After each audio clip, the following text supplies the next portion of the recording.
tapos ng maligayang araw ng mga Inday kahapon. So ngayon, Lunes na Lunes, kuskus na ng mga Inday. Ay, nako, natanong ko lang talaga sa sarili ko, bakit kaya ganito yung amo ko? Pag walang trabaho, bakit kaya ganito yung amo ko? Pag araw-araw na sa trabaho, ang aga-aga magising. Pag di off ko, ang tagal magising. Ano ba yun? Nananadya ba yung amo ko? Kaaga-aga, ang bilis na mag-bell. Magpa-bell ng kanyang bell. Nung tatawagin ng Inday niya. Yan, nauna na sa akin sa dining table. Bahal siya. 7:30 ko siya i-serve. Ngayon, gumawa pala ako para kumuha ng kanyang newspaper. Ay, pasaway na amo. Kahapon, ang tagal nagising kasi day off ang Inday niya. Kaya akong nagre-reklamo, naitanong ko sa sarili ko, bakit ganun si amo? Pag oras ng day off ko, ang tagal magising. Pag sa araw-araw na may trabaho ako, ang aga-aga magising.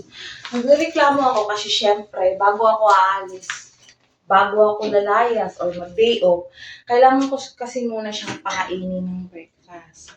Kaya minsan kapag may lakad ako at gusto kong mag-aga, ay yun, kailangan ko talaga rin siyang aasikasuhin pa rin. So, kahapon sobrang late niya. Kaya yun, na-late na rin ako sa pupuntahan ko. Kasi hindi naman din ako makaalis na hindi ko siya aasikasuhin muna. Kahit away bati kami, kahit aso't pusa, nandun pa rin yung pusong mamusog. Nandun pa rin yung syempre mag-alala tayo kasi amo natin yan, di ba?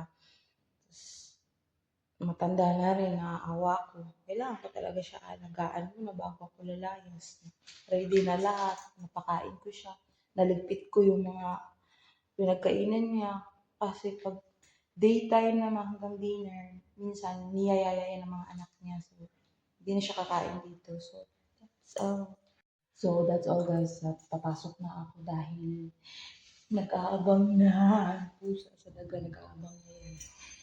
Nag-aabang niya sa akin. Kasi kumuha ko ng newspaper niya. Ayan guys, nag-aabang na yan. Nandiyan just sa mesa, nag-aabang sa akin. Buksan natin.